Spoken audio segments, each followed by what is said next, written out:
Welcome मेरे बच्चों हिंदी के इस क्लास में। मेरे छात्रों, हम लोगों का जो हिंदी की क्लास है, इस हिंदी की क्लास में हम लोगों का समास चल रहा है। समास में भी हम लोग अव्यय या अव्ययी भाव समास इसको कर लिए हैं। दूसरा समास हम लोगों का स्टार्ट हुआ था कर्मधारय। हम लोग इसे भी 80% कवर अप कर लिए हैं। इनके लक्षण, इनके उदाहरण, इनकी खासियत के साथ साथ इनकी सावधानी, इस पर हम लोग चर्चा कर लिए हैं। आज कर्मधारय का एक फॉर प्रैक्टिस हम लोग एक विवेचना देखेंगे, क्योंकि कोई भी समास यदि किसी संज्ञा का विशेषण बनता है तो वो बहुव्रीहि हो जाता है, जिसमें सबसे ज्यादा कर्मधारय और द्विगु समास के पद बहुव्रीहि में जाते हैं। मेरे बच्चे जिन्हें शब्दकोश का पूर्णतया ज्ञान नहीं होता, वे ये डिसाइड नहीं कर पाते कि ये कर्मधारय है कि बहुव्रीहि है, क्योंकि हर संज्ञा का पर्यायवाची सभी छात्रों को याद नहीं है। ऐसी स्थिति में प्रस्तुत शब्द या पद कर्मधारय का है कि बहुव्रीहि का है, एक क्लियर नहीं कर पाते। आप लोग जितना ही ज्यादा पर्यायवाची, विशेषकर जो रूढ़ शब्द है, जैसे वायु है, जल है, पृथ्वी है, राजा है, महादेव हैं, कृष्ण हैं, विष्णु हैं, ठीक है ना, इन लोगों की जितनी ज्यादा पर्यायवाची पढ़ लेंगे, आपको बहुव्रीहि समझने में उतनी ही आसानी हो जाएगी। फिर भी हम एक छोटा सा संकेत आप लोगों के सामने प्रस्तुत कर रहा हूं कि कर्मधारय और बहुव्रीहि कैसे जाने। तो देखो मेरे बच्चों, कर्मधारय में दो पार्ट हो जाएगा।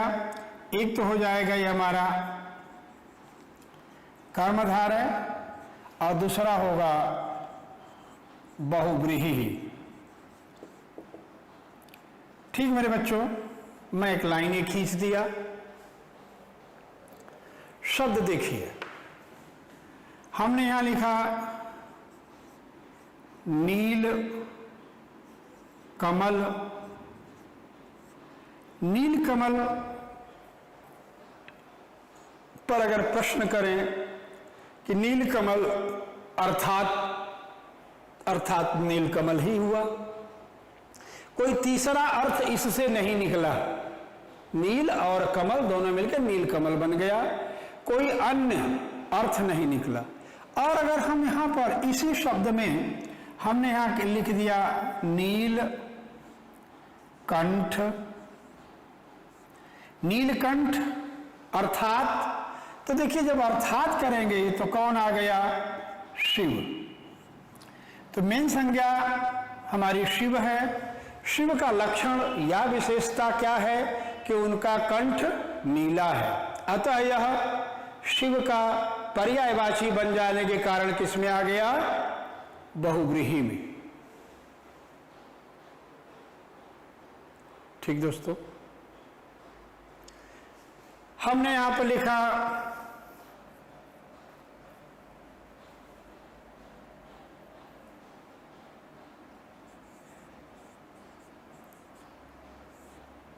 कलमधर। तो कलमधर कौन? तो ये किसी एक के लिए पेटेंट नहीं है। जैसे नीलकंठ एक संज्ञा का पेटेंट है, वैसे ये किसी का पेटेंट नहीं है। कलम को धारण करने वाला, फॉर एग्जाम्पल आपके लिए। अब अगर हम यहां पर लिख दें चंद्रधर,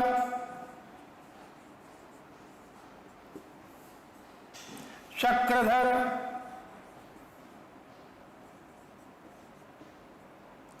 श्रीधर,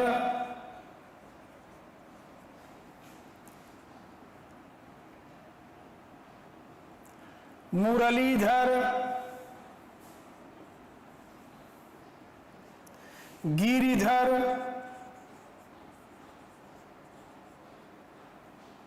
जटाधर, गदाधर, धनुर्धर,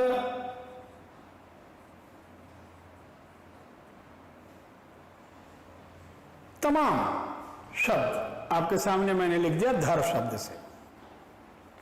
तो कलमधर अर्थात कौन? अर्थात प्रश्न करने के बाद कोई नहीं मिला। यहां चंद्रधर अर्थात कौन? शिव। चक्रधर अर्थात कौन? विष्णु। श्रीधर अर्थात कौन? विष्णु। मुरलीधर अर्थात कौन? कृष्ण। गिरिधर कृष्ण। जटाधर शंकर। गदाधर भीम।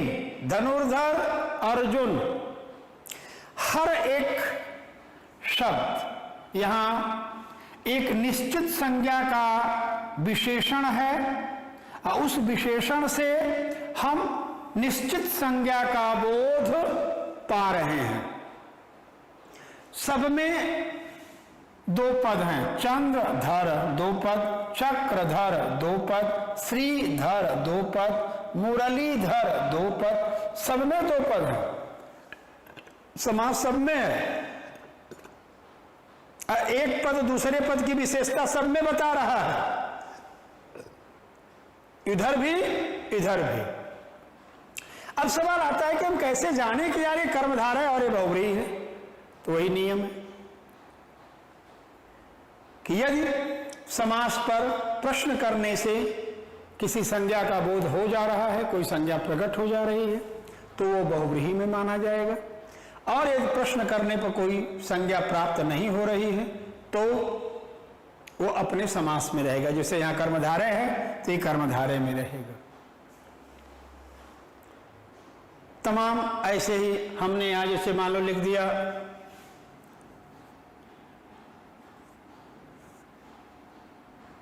पीतान्न, यानी पीला अन्न। यहां लिखा पीतान्न, पीला अन्न। और यहां पर हमने लिख दिया पीतांबर। तो अगर हमको ये पता है कि पीत अंबर ये कृष्ण की विशेषता है तो हम बहुव्रीहि मारेंगे। पीत अन्न अर्थात यहां प्रश्न करने पर कोई संज्ञा नहीं मिल रहा है तो ये कर्मधारय रहेगा। इस तरह से मेरे दोस्तों आप कर्मधारय और बहुव्रीहि का बोध कर सकते हैं।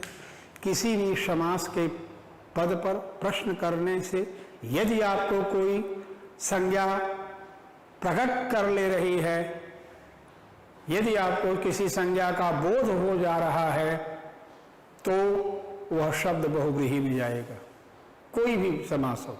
इसको ध्यान रखिएगा। अब हम लोग मेरे बच्चों आगे चलते हैं और अगला हम लोगों का समास है द्विगु समास। अगले समास का नाम है द्विगु।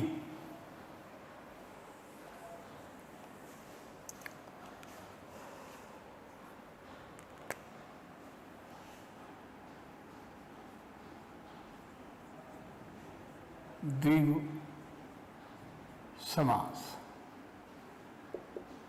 मेरे प्रिय छात्रों, यह समास भी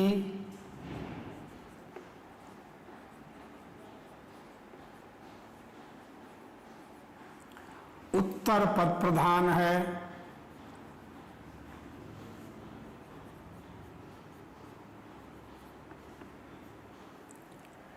यह समास भी उत्तर पद प्रधान है। इसका सूत्र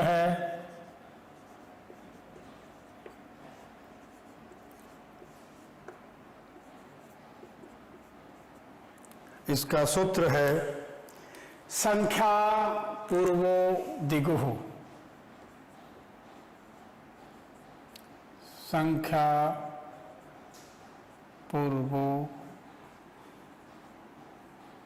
दिगुः अर्थात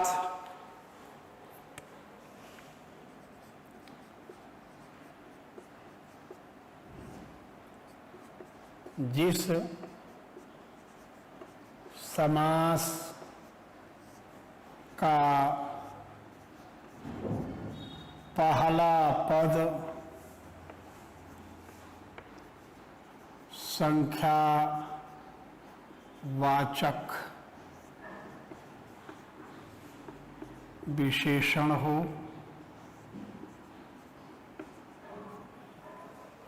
अर्थात जिस समास का पहला पद संख्यावाचक विशेषण हो द्विगु समास कहलाएगा।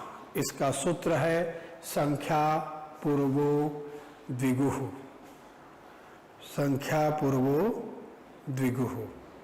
ठीक है, अब इनको आप देखिए। पहला शब्द क्या? संख्या पूर्वो, यानी पूर्व पद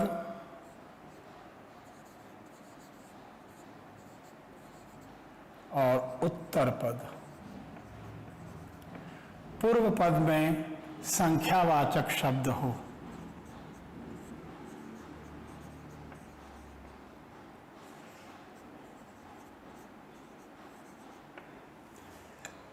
पूर्व पद में हमेशा संख्यावाचक शब्द या पद हो, उत्तर पद में कुछ भी हो सकता है।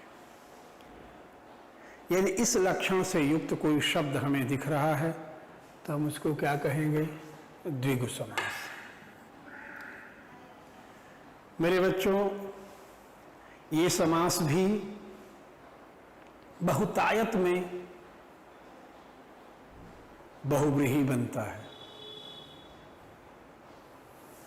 आइए हम एक साथ ही दोनों का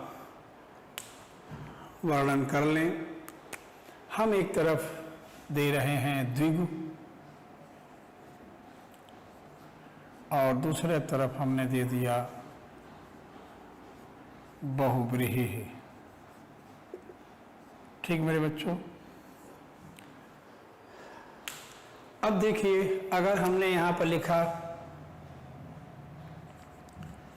एकल जीवन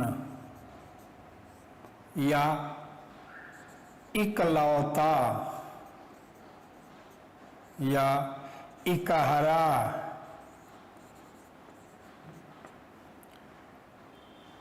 ठीक है, एकल जीवन, इकलौता या इकहरा या एकांकी, एकांगी और एकांकी, दोनों ही शब्द। तो देखिए सारा का सारा द्विगु समास में आ रहा है। ठीक है ना?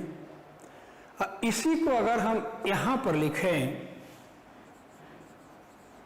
एक दंत या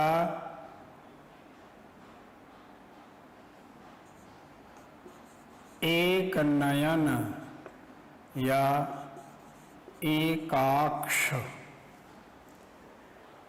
देखिए इसमें भी पहला पद संख्यावाचक है, इसमें भी पहला पद संख्यावाचक है। ठीक है ना? पर एकल जीवन से किसी संज्ञा का बोध नहीं हो रहा है, इकलौता से भी कोई संज्ञा का बोध नहीं हो रहा है, विशेषण ही प्रकट हो रहे हैं। इकहरा भी विशेषण ही प्रकट हो रहा है, किसी संज्ञा का बोध नहीं कर रहा है। एकांगी भी विशेषण ही है, किसी संज्ञा का बोध नहीं है। एकांकी भी विशेषण ही है, किसी संज्ञा का बोध नहीं है। लेकिन अगर एक दंत कर रहे हैं तो एक दंत करते ही ये किसका लक्षण हो गया? गणेश का। एक नयन अगर कर रहे हैं तो ये हो गया शुक्रदेव, या इसको शुक्रदेव ना कह करके हम शुक्राचार्य कह दें तो और स्पष्ट हो जाएगा आप लोगों का। शुक्राचार्य, एकाक्ष भी शुक्राचार्य ही है। तो देखिए इन पदों से, इन पदों में पूर्णतया समानता है। दोनों ही पूर्वपद संख्यावाचक हैं, एक ही समास के लग रहे हैं, लेकिन इनमें अंतर आ जा रहा है क्या कि यदि संयुक्त पद यानी सामासिक पद विशेषण किसी एक का नहीं बन रहा है तो द्विगु समास में रहेगा, और अगर किसी निश्चित संज्ञा का वह पेटेंट हो जा रहा है, विशेषण बन जा रहा है, उपाधि बन जा रही है, लक्षण बन जा रहा है, तो द्विगु होते हुए भी बहुव्रीहि में चला जाएगा, जैसे सारे सारे शब्द आपके सामने हैं। इसी तरह से हम आपके सामने और भी चाहे तो एक एक संज्ञा का ही लेके, जैसे मान लो कि हमने यहां लिखा द्विविधा, दोहारा, दुराहा, द्वंद्व, बहुत सारे शब्द। यहां हम लिख सकते हैं द्विज। तो देखिए ये सारे शब्द किसी संज्ञा का पेटेंट नहीं है, पर्यायवाची नहीं है, बल्कि ये विशेषण है, अपने आप में विशेषण। किसके हैं पता नहीं, किसी एक के लिए पेटेंट नहीं है। लेकिन ये जो श्रीमान जी हैं ये क्या हो गए, ये पेटेंट हो गए। किसके? ब्राह्मण के। द्विज माने ब्राह्मण, द्विविधा माने द्विविधा, दोहरा माने दोहरा, दुराहा माने द्विराह, द्वंद्व माने दो लोगों का। तो किसी एक के लिए ये पेटेंट नहीं है, लेकिन ये श्रीमान जी किसी एक के लिए पेटेंट हो गए, तो द्विगु के सारे लक्षण होते हुए भी ये बहुव्रीहि में चले गए। अब आइए एक दो और उदाहरण देख लें ताकि हम लोग द्विज और बहुव्रीहि में कभी कंफ्यूजन ना हो। जैसे मान लो हमने यहां लिखा तिराहा, त्रिवेदी, तिवारी,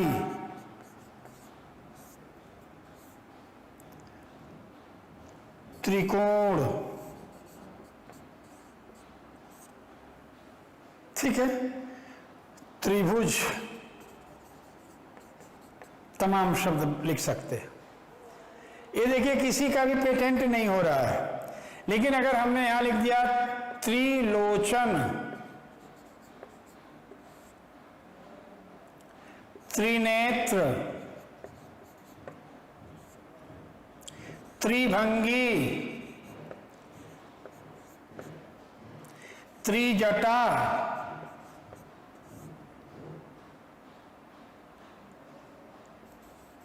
त्रिलोकी, यहां अगर हमने त्रिलोक लिख दिया, जिससे त्रिभुवन है, इसको हम त्रिलोक लिख देंगे तो यहां चला आएगा, लेकिन त्रिलोकी होगा तो यहां चला आएगा, ठीक है ना। ये देखिए किसी का पर्यायवाची नहीं है, अतः ये द्विगु हैं। क्यों द्विगु हैं? क्योंकि इनका पूर्वपद संख्या का है।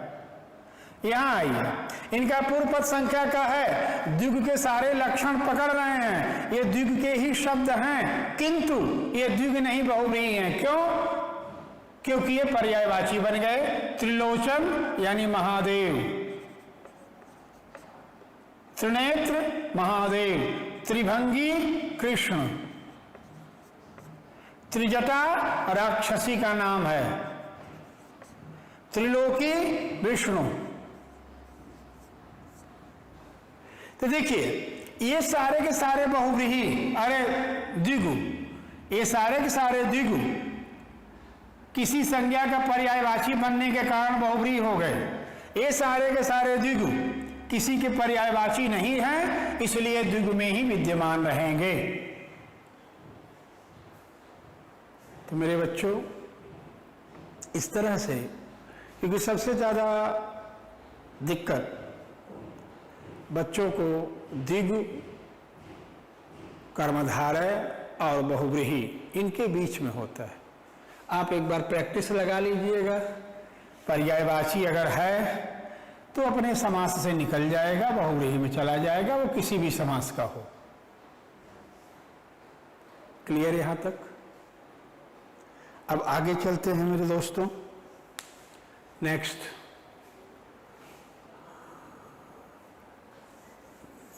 समास को देखते हैं।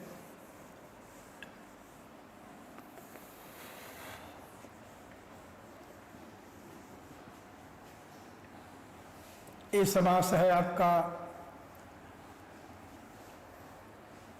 तत्पुरुष। अब हम लोग तीसरे समास पर बढ़ रहे हैं। समास का नाम क्या है? तत्पुरुष।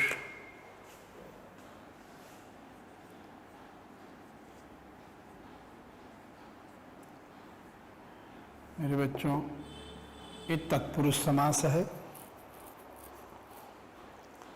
ठीक है।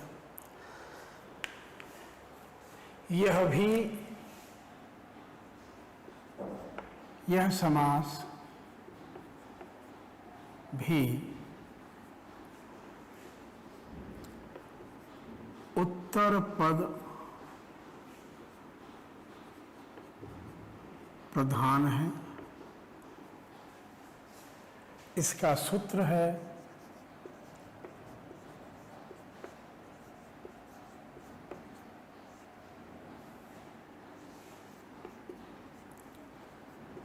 परसर्गे तत्पुरुषः।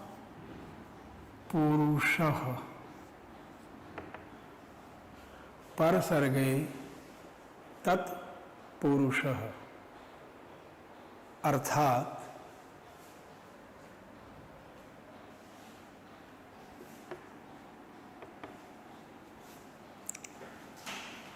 जिस समास का विग्रह और समास परसर्ग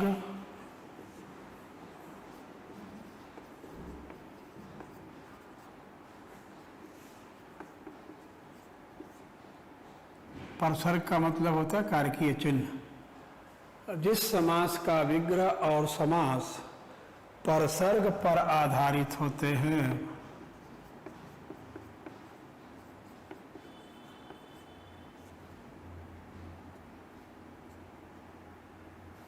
परसर्ग पर आधारित होते हैं,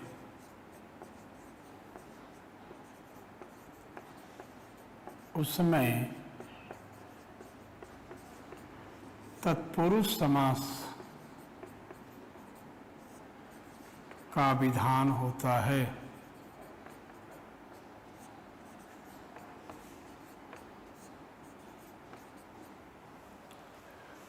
ठीक मित्रों, जिस समास का विग्रह और समास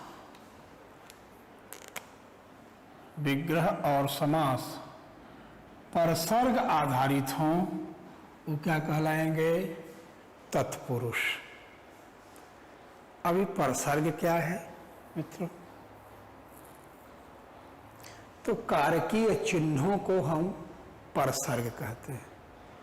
अब जब तक हम लोग इन कारकीय चिन्हों को नहीं जान लेंगे, तब तक हकीकत में हम तत्पुरुष समास के पूर्णता को नहीं जान पाएंगे।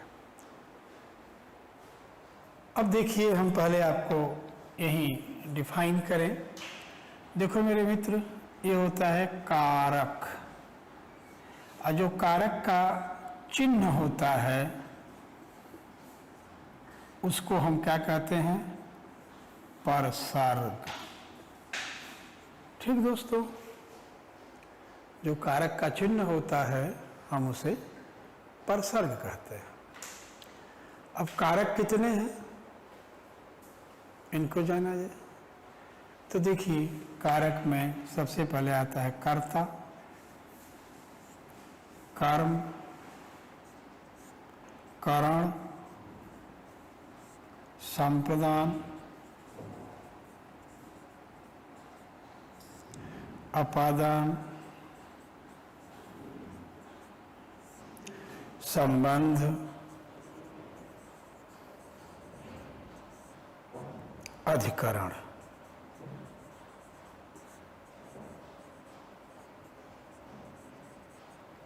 ठीक है, ये तो कारक। इनके चिन्ह क्या हैं? तो कर्ता का जो चिन्ह है वो है ने। ये ने परसर्ग कहलाएगा। कर्ता का परसर्ग क्या है? ने। या कर्ता का चिन्ह क्या है? ने। तो ये ने क्या कहलाएगा? कारक की परसर्ग, तो ये परसर्ग कहलाएगा। कर्म का चिन्ह क्या है? को। करण का चिन्ह क्या है? से या द्वारा। संप्रदान का चिन्ह क्या है? के लिए। अपादान का चिन्ह क्या है? से, पृथक भाव में। संबंध का चिन्ह क्या है? का, के, की। रारेरी नानेनी भी होता है। खैर, अधिकरण का चिन्ह क्या है मेरे बच्चों? में और पर। तो ये कारक है और ये परसर्ग है। ठीक दोस्तों, इनके आधार पर जिन समासों का विग्रह और समास की प्रक्रिया पूरी होती है हम उन्हें तत्पुरुष समास कहते हैं। ठीक है ना? जैसे अभी हमने यहां पर पढ़ा था कि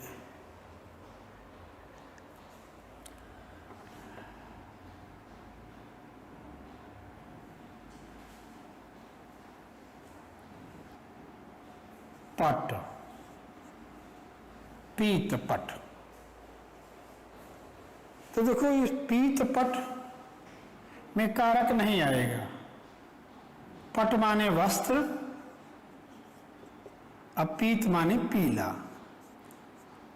अर्थात क्या हो गया? पीला वस्त्र। देखिए, इसमें कहीं कारक है, लेकिन अगर इसी जगह पर हम लिख दें कृष्ण वचन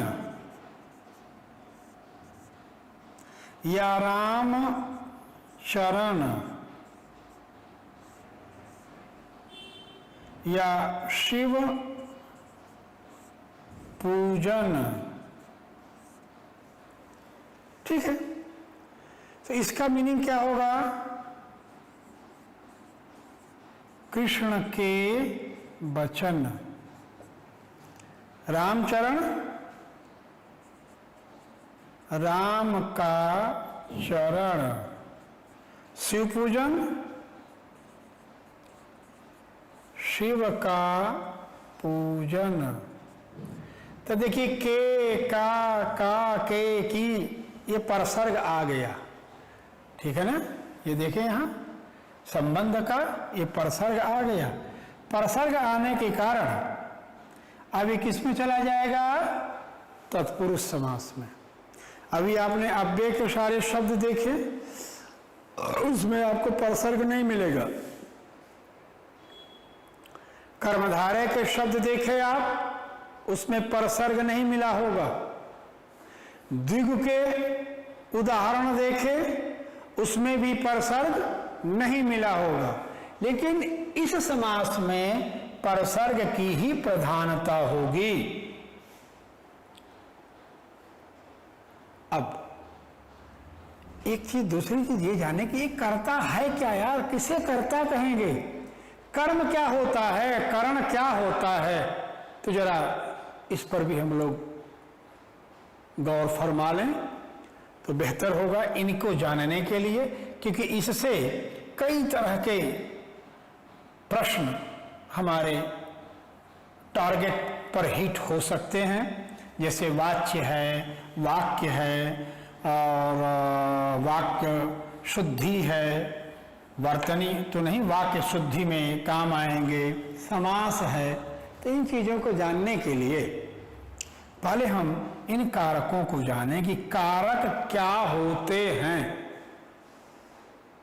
कारक किसे कहते हैं।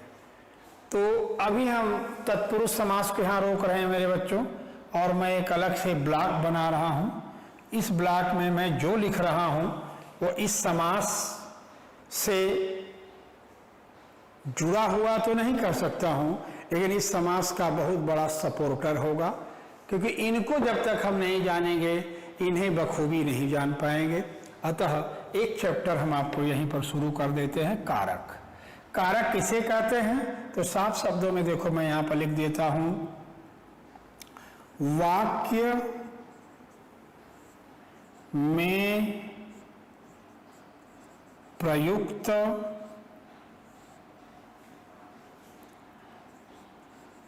पदों का वाक्य की क्रिया से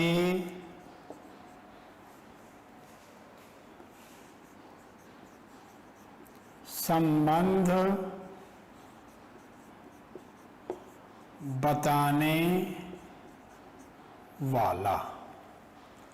कारक क्या है, वाक्य की क्रिया का वाक्य के पदों से कौन सा संबंध है, इसको प्रकट करने वाला। ठीक दोस्तों, जैसे हमने यहां पर लिखा, राम, रावण,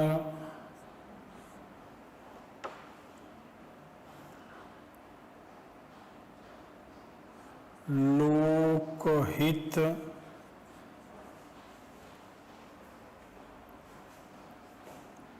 लंका,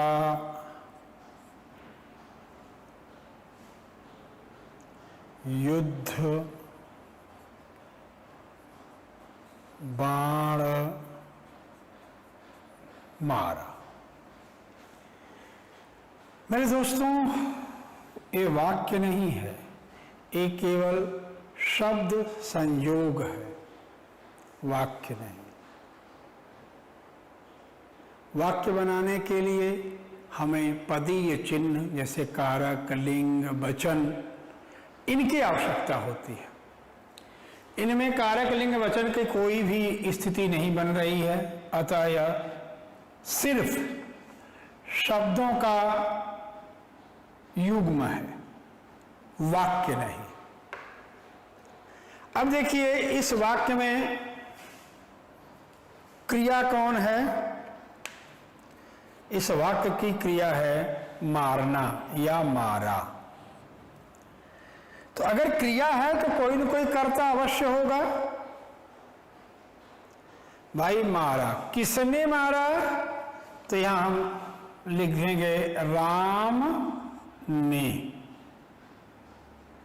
अब इस राम ने, इस पद का संबंध सीधे क्रिया से है या नहीं? क्योंकि यह क्रिया का कर्ता हुआ।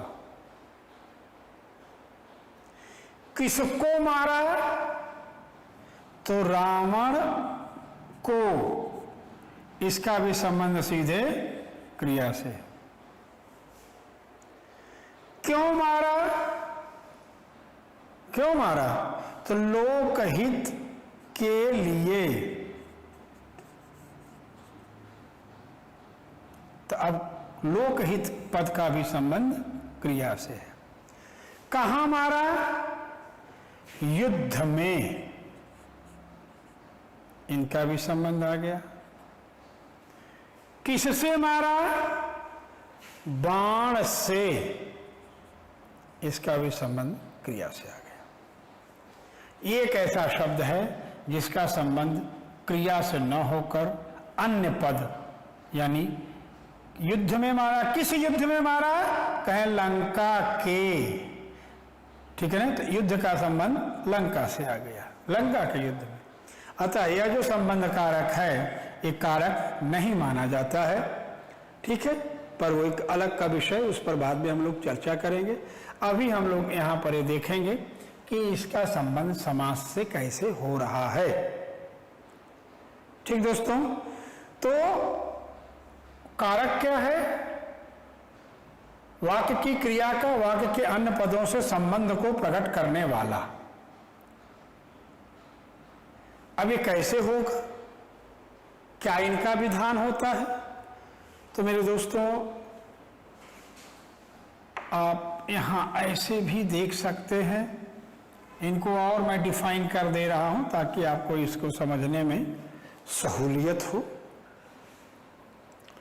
देखिए, क्रिया है,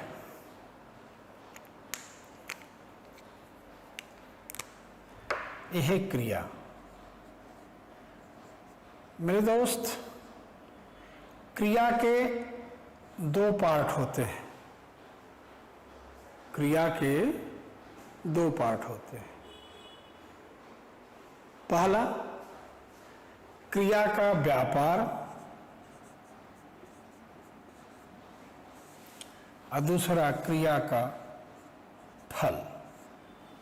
ध्यान दीजिएगा, क्रिया का व्यापार और क्रिया का फल, है? तो क्रिया के व्यापार को, व्यापार मतलब एक्टिविटी, क्रिया की एक्टिविटी और उस एक्टिविटी का इफेक्ट, दो हो गए, एक्टिविटी एंड इफेक्ट, व्यापार और फल। तो क्रिया के व्यापार को पूर्ण करने वाला क्या कहलाएगा? कर्ता। जो क्रिया के व्यापार को कर रहा है वो क्या होगा? कर्ता। जैसे क्रिया क्या है यहां पर? मारना। तो मारने का सारा व्यापार किसने किया? राम ने किया। भाई युद्ध किए, बाण उठाए, तीर चलाए, हजारों लाखों तीर चलाए, नाना प्रकार के विधि विधानों को अपनाए, ये सारा का सारा मारने के व्यापार का अंग है। अतः मारने का पूरा व्यापार किसने किया? राम ने किया। अतः राम यहाँ कर्ता है। कर्ता होने के कारण इसका जो चिन्ह है, हम ऐसे तो लिख नहीं सकते, राम कर्ता, रावण कर्म, लोकहित संप्रदान, लंका संबंध, युद्ध अधिकरण, बाण करण, तो वाक्य बनेगा नहीं। तो हम इन कारकीय चिन्हों के परसर्गों को लगाते हैं और परसर्गों को लगा करके वाक्य का निर्माण करते हैं। ये परसर्ग बता देते हैं कि कौन सा पद किस कारक का है। तो यहां क्रिया का व्यापार करने वाला कौन है? राम। अतः राम क्या है? कर्ता। तो कर्ता का चिन्ह क्या है? ने। वो ने देखिए किसके साथ लग गया? राम के साथ। अब ये कर्ता पद हो गए।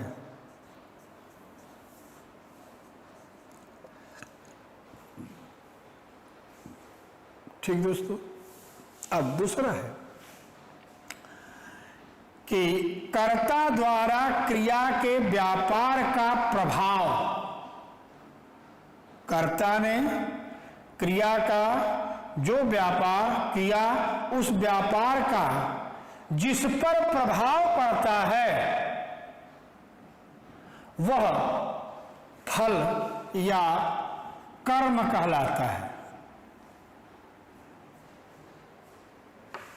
जैसे मारने की क्रिया का व्यापार किसने किया? राम ने।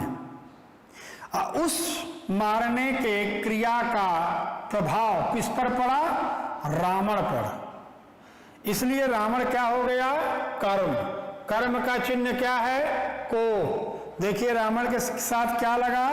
को। रावण क्या हो गए? यहां पर कर्म हो गए। यहां से तुम्हारा तत्पुरुष समास शुरू हो जाएगा। अब यही कर्म तत्पुरुष है, यहां से तत्पुरुष हम शुरू कर देंगे। तो रावण क्या हो गया? कर्म। क्यों कर्म हुआ? क्योंकि जो क्रिया है उसका व्यापार जिसने किया, उस व्यापार का प्रभाव रावण पर पड़ा। मारने का सारा व्यापार राम ने किया, परिणाम रावण मर गया। तो क्रिया के व्यापार का प्रभाव किस पर आया? रावण पर आया। अतः रावण क्या होगा? कर्म होगा। ठीक, आगे। कर्ता क्रिया का व्यापार जिस साधन से करता है, कर्ता क्रिया का व्यापार जिस साधन से करता है, वह साधन क्या कहलाता है? कारण। अब देखिए, मारने का व्यापार किसने किया? राम ने। उसका प्रभाव किस पर पड़ा? रावण पर। अब मारने का साधन राम ने क्या अपनाया? तो बाण। राम ने रावण को किससे मारा? बाण से, है ना? तो चूंकि कर्ता के द्वारा क्रिया के व्यापार में प्रयुक्त किया गया साधन करण कहलाता है, और इस करण कारक का परसर्ग क्या है? से या द्वारा। देखिए बाण के साथ क्या लगा है? से, अर्थात ये क्या हो गया? करण।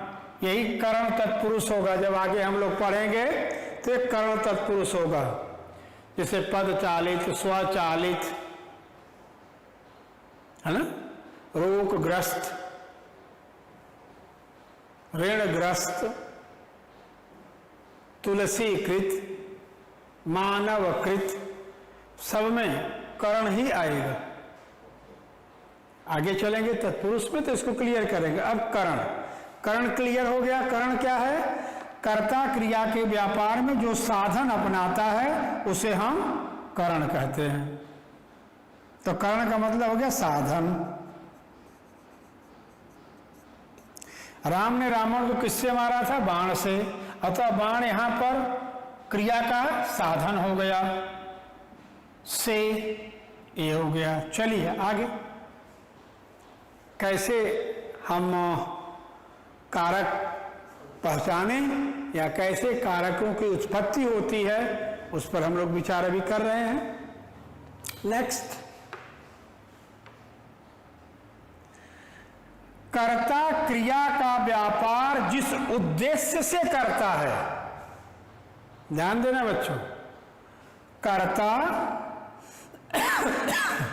क्रिया का व्यापार जिस उद्देश्य से करता है, उस उद्देश्य को हम संप्रदान कहते हैं।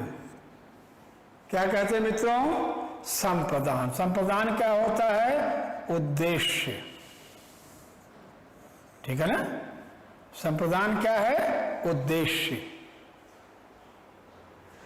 राम ने नहीं, क्रिया किसने किया? राम ने किया। राम को क्रिया करने का उद्देश्य क्या था? तो कहें लोक हित के लिए। राम ने रावण को क्यों मारा? क्या हुआ? लोक हित के लिए। यानी कर्ता क्रिया का व्यापार जिस उद्देश्य से करता है, उस उद्देश्य को हम क्या कहते हैं? संप्रदान। असंप्रदान का परसर्ग क्या है मेरे मित्रों? के लिए। इसीलिए यहां क्या हो गया? लोक हित के लिए। ये जो संप्रदान का पद देख रहे हैं, यही आपका संप्रदान तत्पुरुष या चतुर्थी तत्पुरुष कहलाता है।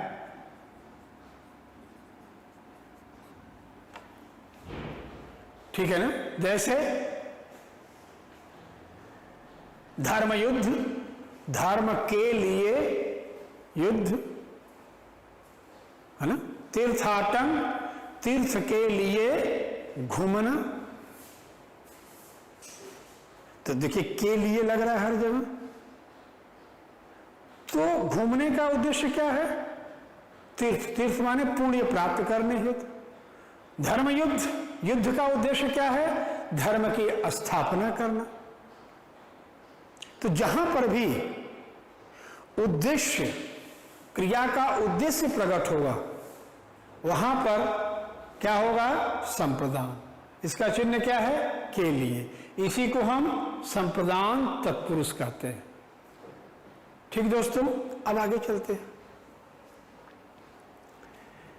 जब कर्ता क्रिया का व्यापार जिस उद्देश्य से करता है, उस उद्देश्य की पूर्ति के बाद, उस उद्देश्य के पूर्ति के बाद एक अभाव पैदा होता है, और वो अभाव क्या है? अपादान।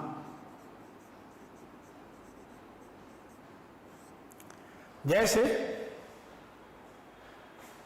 आपको भूख लगी है, आप खाना खा रहे हो, खाना खाने के बाद किस चीज का अभाव हो जाएगा? भूख का। प्यास लगी है, पानी पी रहे हैं, पानी पी लेने के बाद किसका अभाव हो गया? प्यास का। कपड़ा साफ कर रहे हैं, कपड़ा साफ हो जाने के बाद किसका अभाव हुआ? मैल का, गंदगी का। तो इसको प्रकट करने के लिए अभाव या पृथकता को प्रकट करने के लिए जिस कारक का प्रयोग किया जाता है वो क्या कहलाता है? अपादान। अपादान का चिन्ह क्या है? से। जो एक इकाई से दूसरे इकाई के बीच की दूरी प्रकट करता है, पृथक दूरी प्रकट करता है। देखिए से दोनों जगह आ रहा है मित्रों, करण में भी और अपादान में भी, दोनों जगह से है। इसको भी हम लोग डिसाइड कर लें। यहां भी से है, यहां भी से है। अब हमें पता कैसे लगेगा कि कौन सा से करण में जाएगा और कौन सा से अपादान में रहेगा? तो एक उदाहरण हम यहां पर लिख रहे हैं, उसे आप गौर से देखिएगा। गीता ट्रेन से आ रही है। ओके। सीता घर से आ रही है। दो वाक्य हैं आपके सामने। गीता ट्रेन से आ रही है, सीता घर से आ रही है। से दोनों जगह लगा है। अब आप देखिए, कारक पढ़ते समय आपने देखा कि कर्ता क्रिया के व्यापार करने में जिस साधन का उपयोग करता है वो साधन करण कहलाता है। तो गीता क्या कर रही है? आ रही है। उस आने के लिए किस साधन का प्रयोग कर रही है? ट्रेन का। तो ट्रेन के साथ क्या लग गया? से। अतः यहां पर ट्रेन क्रिया की साधन होने के कारण करण कहलाएगी। यहां सीता घर से आ रही है, तो घर में और सीता में दूरी प्रकट हो रही है। उस दूरी को भी हम किससे प्रकट किए? से। अतः यहां पर से क्रिया का साधन न होकर बल्कि पृथकता को दर्शा रहा है, अलग होने के भाव को प्रकट कर रहा है। अतः ये दूसरे वाक्य का से अपादान होगा और पहले वाक्य का से करण होगा।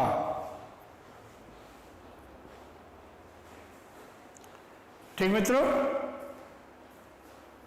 दोनों की स्थिति आपके सामने है। तो देखिए से यहां पर भी है और से यहां पर भी है, दोनों को अब तो डिफाइन कर लेंगे आप कि यदि से कर्ता के द्वारा संपन्न क्रिया के व्यापार का साधन शो कर रहा है तो करण, और अगर से किसी दो इकाई के बीच पृथकता पैदा कर रहा है तो अपादान। ठीक है ना? जैसे मैं बोलूं आप मोटरसाइकिल से चलिए, आप मोटरसाइकिल से चलिए, मैं बस 2 मिनट में प्लेटफॉर्म से आ रहा हूं। ठीक है? तो आप मोटरसाइकिल से चलिए, मैं प्लेटफॉर्म से आ रहा हूं, दोनों में से है। मेरे आने का साधन प्लेटफॉर्म तो हो नहीं सकता, लेकिन आपके चलने का साधन मोटरसाइकिल है। अच्छा, आप मोटरसाइकिल से चलिए, ये करण होगा, मैं प्लेटफॉर्म से आ रहा हूं, ये अपादान होगा। क्लियर मित्रों? अब आगे चलते हैं। संबंध। मेरे मित्र, अभी आपको मैंने बताया कि संबंध कारक कारक नहीं है, संबंध कारक कारक नहीं है। ये बहुत जबरदस्त सवाल है और बहुत बार पूछा गया सवाल है कि सभी कारकों में कौन कारक नहीं है। तो सभी कारकों में संबंध कारक कारक नहीं है। क्यों नहीं है? क्योंकि आपने सिद्धांत अभी देखा कि वाक्य की क्रिया का वाक्य के अन्य पदों से संबंध बताने वाला कारक होता है, पर संबंध कारक एक ऐसा कारक है जो वाक्य की क्रिया से संबंध स्थापित नहीं करता, बल्कि वाक्य के किसी अन्य पद से संबंध स्थापित करता है। तो वाक्य की क्रिया से इसका संबंध न जुड़ने के कारण हम इसको कारक की कोटि में नहीं रखते। ठीक है? तो ये कारक अलग से ही आता है जो क्रिया को छोड़ किसी अन्य पद से संबंध जोड़ देगा। जैसे सीता मामा का कपड़ा धोती है, तो क्रिया क्या है? धोना। कर्ता कौन है? सीता। कर्म कौन हुआ? कपड़ा। अब किसका कपड़ा? मामा का। तो सीता और मामा का संबंध हुआ, क्रिया का संबंध नहीं हुआ। अतः संबंध कारक कारक नहीं होते। ये क्लियर हुआ? अधिकरण। अधिकरण क्या है मेरे दोस्तों? उसको देख लीजिए। कर्ता क्रिया का व्यापार जिस नियत पर करता है, स्थान पर करता है, दिशा में करता है। नियत का मतलब जहां पर क्रिया हो रही हो।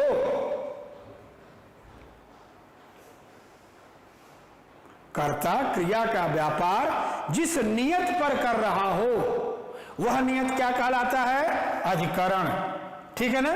जैसे राम ने रावण को लोकहित के लिए लंका के युद्ध में क्या किया? मारा। तो मारने की क्रिया कहां संपन्न हुई? युद्ध में। तो युद्ध में संपन्न होने के कारण ये क्या हो जाएगा? अधिकरण।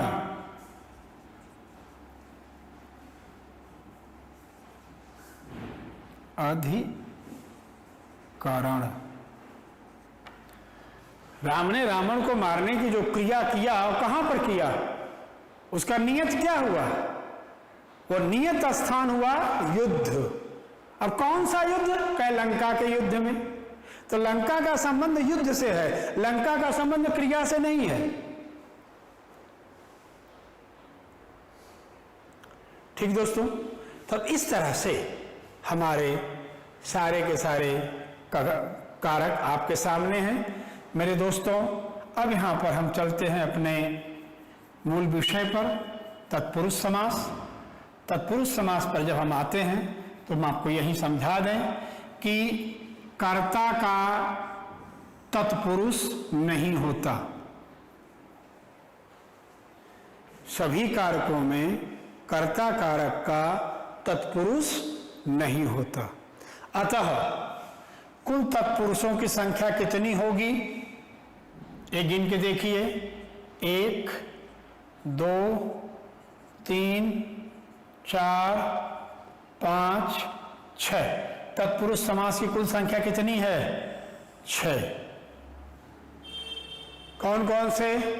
कर्म तत्पुरुष, करण तत्पुरुष, संप्रदान तत्पुरुष, अपादान तत्पुरुष, संबंध तत्पुरुष और अधिकरण तत्पुरुष।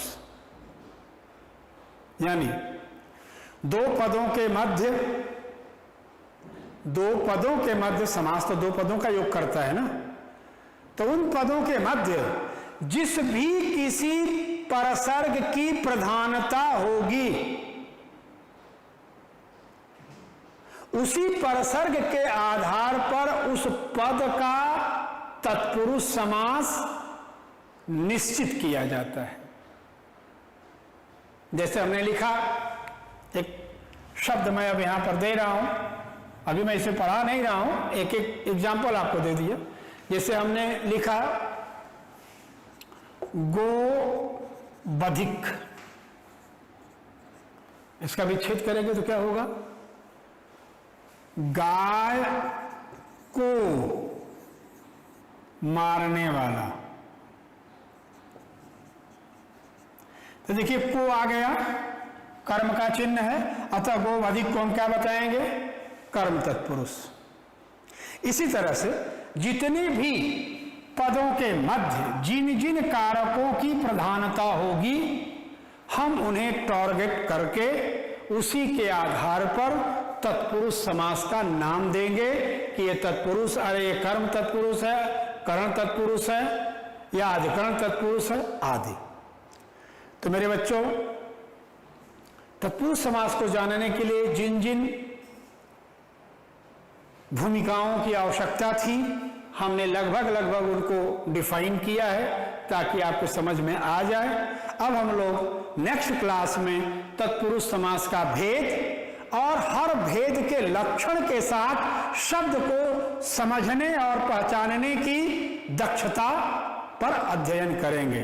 ठीक बच्चों, तब तक के लिए आप लोगों को धन्यवाद। फिर मिलते हैं अगली क्लास में।